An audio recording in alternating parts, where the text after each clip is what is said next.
yung bang sayaw mo nasa TikTok. Nanalo raw siya ng ano eh. Ah, ayan. Nagdidilig sila ng orchids. Si Iska, saka si Cyril. Ilan kayo? Marami kami, 10 kami. 10 kayong sumayaw. Wow, galing mo naman. Magkaka-champion kayo. Binigyan kami ng medal. May medal kayo. Sa Christmas party. Yan. Dito sa banda rito. Anong grade mo naman? Ay, mga grade 1 kayo, mga bata pa mas maliliit sa inyo eh. Hindi pa sila masyadong madali. Ano na yan. Magbubulaklak ng madaming puti.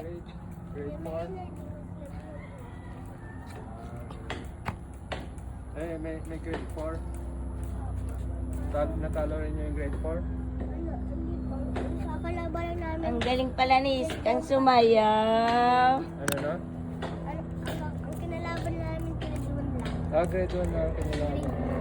Sa grade 2. Paano mo namin yun? Natalo rin yung grade 2 sa grade 2. Kasi lahat kasi kami sabay-sabay sumayaw. Kumusta naman yung grade mo sa math? Sa mat, malaki school ko naka-80 ako. Sa English? English 81. 81. Sa science? Bakit mo nakalimutan? Kasi yung ano yun eh, yung first, second, fourth, at ninth. Pero ano sa tingin mo yung grade mo? Ano Hindi mo po? natandaan talaga? Opo.